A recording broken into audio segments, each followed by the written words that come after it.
Salut à tous, j'espère que vous allez bien. Bienvenue pour cette petite causerie euh, rapide. Alors lorsqu'effectivement j'ai pas trop le temps, je préfère faire une petite causerie vocale pour prendre le temps d'expliquer certains sujets qui me semblent importants. Je sais que vous pouvez me suivre sur Instagram ou Facebook. Instagram, les stories sont très courtes et j'ai du mal à articuler correctement vu le temps imparti. J'ai l'impression de me battre contre un chronomètre.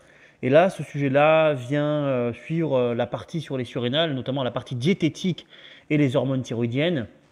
Un sujet d'autant plus intéressant qui va venir aussi compléter certaines lacunes chez beaucoup de personnes sur ce sujet précis.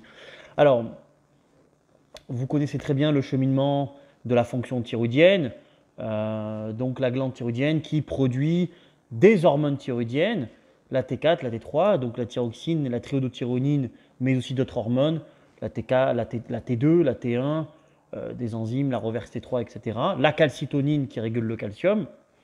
Euh, Beaucoup prennent des traitements thyroïdiens sans forcément avoir les résultats escomptés.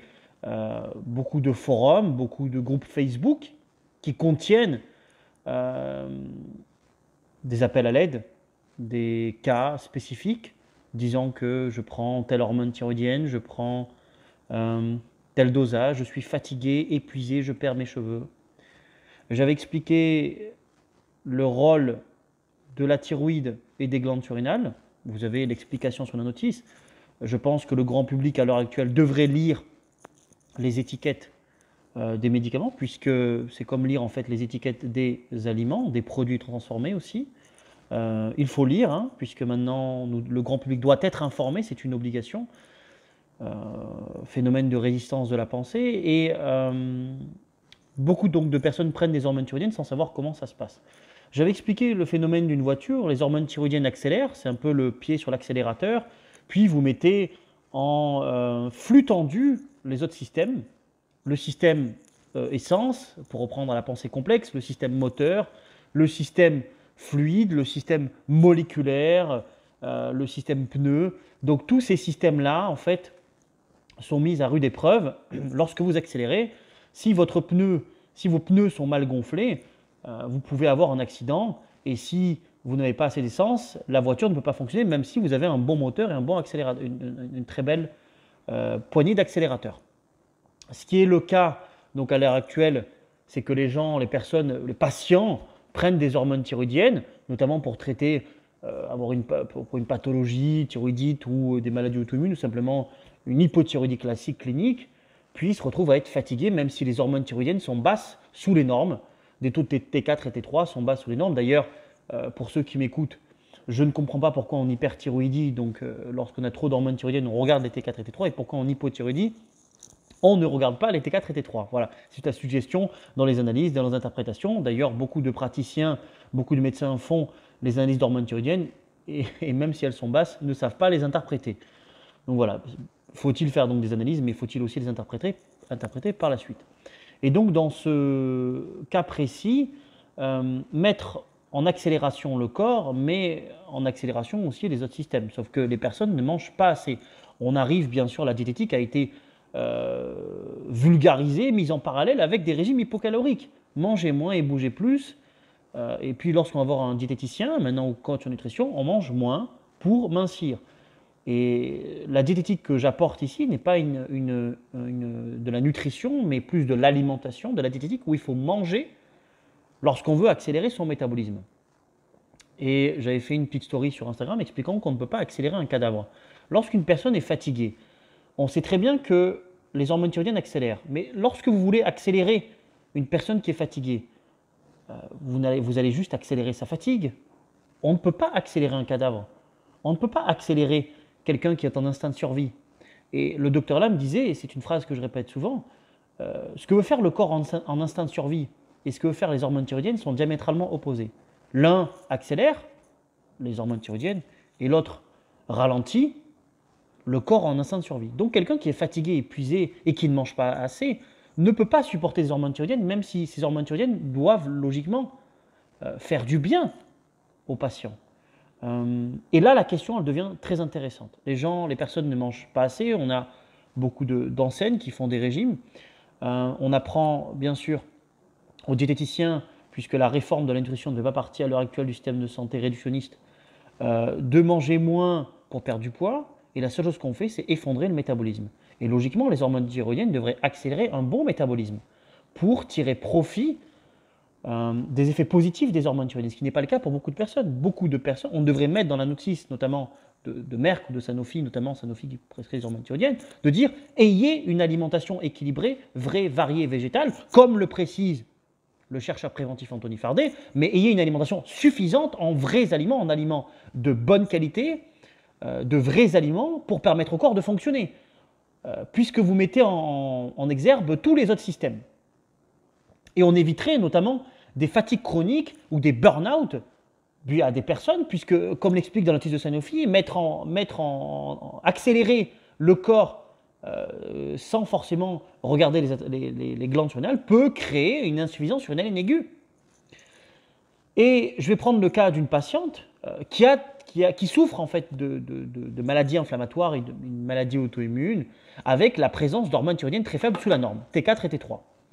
Si vous suivez les travaux anglo-saxons, le docteur Bianco ou le docteur Hertog, ou vous avez énormément de spécialistes qui travaillent sur les hormones thyroïdiennes. Dans les pays anglo-saxons, c'est beaucoup plus évolué que nous ici en France, puisque je pense que la pensée est beaucoup plus ouverte que ça. Cette patiente-là, en tout cas, avait une carence en hormones thyroïdiennes, une TSH plutôt haute. Mon équipe met en place un petit traitement thyroïdien. On met en place un petit traitement thyroïdien, notamment un petit dosage de TCAPS à 50. Et petit chèque signé, une petite fatigue chronique, fatigue qui est de plus intense par rapport à ce qu'elle était précédemment.